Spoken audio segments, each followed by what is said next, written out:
जय लक्ष्मी माता। आपल्या सर्वांनाच माहिती आहे की शरद पौर्णिमेला लक्ष्मी मातेचा जन्म झाला होता। आणि दुसरी गोष्ट की जेव्हा समुद्र मंथन झालं तेव्हा सुद्धा त्या मंथनामधनं लक्ष्मी माता प्रगटली होती। मग लक्ष्मी माता आपल्या घरामध्ये कशी असतं? चंचलासारखी असतं ना, की आपण म्हणतो ना की शनी जाताना चांगला आहे आणि लक्ष्मी माता घरामध्ये येताना चांगली आहे। पण आपल्यासोबत तसं होतं का? आपल्याला जर 7.5 असेल, आपली राहूची दशा चालू आहे, आपली केतूची दशा चालू आहे, तर आपण असं म्हणतो ना की माझ्या घरात पैसा थांबत नाही, या माझ्या घराचा वास्तू चुकलेला आहे। तर लक्ष्मी माता आपल्या घरामध्ये थांबण्यासाठी आपण काय उपाय करायचा याविषयी मी किरण ठाकूर, ज्योतिष्य आणि वास्तुतज्ञ, आपल्या सर्वांसोबत बोलणार आहे। आणि बघा, मी नेहमी सर्वांना सांगत असते की आपल्या ग्रहदोषा सुद्धा आपल्या कर्मानुसार आपल्याला फळ देत असतात। शेवटी लक्ष्मी आहे, लक्ष्मी तर अशी आहे की ती चंचल आहे। जिथे ज्या गोष्टीचा सर्वनाश होतो, ज्यांच्या मनामध्ये कपट आहे, या असं म्हणा दुसऱ्यांचं चांगलं बघू शकत नाही, ज्या घरामध्ये स्वच्छता नाही आहे, ज्या घरामध्ये प्रेम नाही आहे, बोलीभाषा चांगली नाही आहे, तिथे लक्ष्मी माता कधीच थांबत नाही। म्हणून समुद्र मंथनामध्ये लक्ष्मीसोबत अलक्ष्मी सुद्धा निघाली होती आणि अलक्ष्मी लक्ष्मी मातेचीच बहीण आहे। मग आपण डिसाईड करायचं आपल्याला लक्ष्मी पाहिजे की अलक्ष्मी पाहिजे।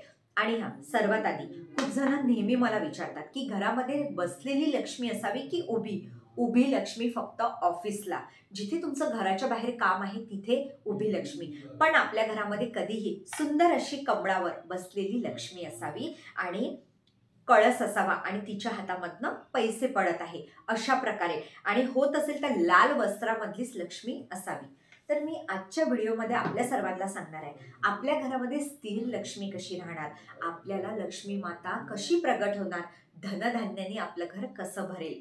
तर 2025 सुद्धा आता येत आहे, म्हणून मला असं वाटलं की खूप जणांचे हेच प्रश्न आहे की पैसा येत नाही, काय करावं? मग असं कोणतं लक्ष्मी मातेचं स्तोत्र आहे की ते म्हटल्यामुळे आपल्याला याचं फळ मिळेल?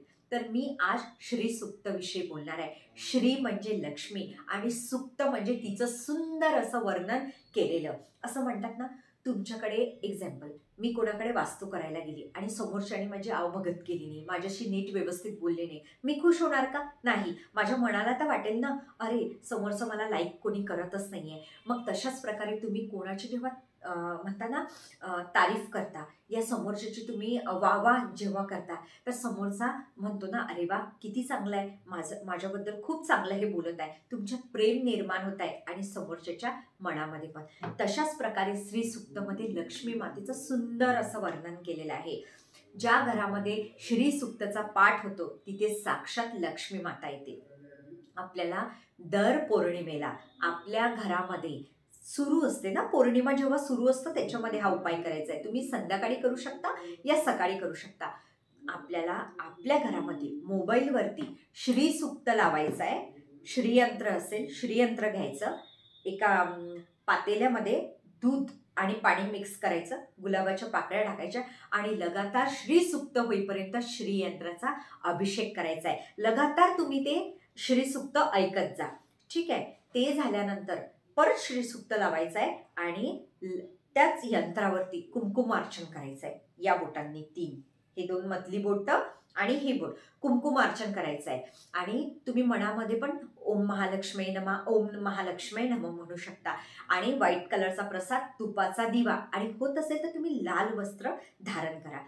दर पौर्णिमेला जेव्हा तुम्ही करणार, 5 पौर्णिमा बघा, त्याच्या आधीच खूप जणांना रिझल्ट येतो। मी जेव्हाही श्री सूक्तचे पाठ घरी करून घेते ब्राह्मणांकडनं या पूजाविधी, मला खूप चांगले रिझल्ट आहे। पण असं नाही की मी पैशांसाठीच करते, मला असं वाटतं की आपल्या मनामध्ये पण दुसऱ्याला देण्याची भावना असावी। तुमच्याकडे आहे तर दुसऱ्याला देणं सुद्धा सुरू करा, गाय मातेची सेवा करा, तेव्हाच लक्ष्मी माता आपल्याला प्रगट होतं आणि प्रसन्न होतं। तुमच्याकडे आहे, तुम्ही कोणाची मदत नाही करत, समोरच्याला म्हणतात नाही नाही माझ्याकडे काही नाहीये, तर लक्ष्मी माता कधीच तुम्हाला प्रगट होणार नाही। म्हणून मी नेहमी सांगत असते की तुम्ही कोणाची मदतही करा, तेव्हाच लक्ष्मी माता, तुम्ही जर कोणाला 200 दिले तर इकडनं संध्याकाळपर्यंत तुमच्याकडे 500 येतील, हा माझा अनुभव आहे। म्हणून सांगत असते की तुमचं पार्टनर ईश्वराला बनवा, ईश्वर साक्षात आपल्यासोबत आहे।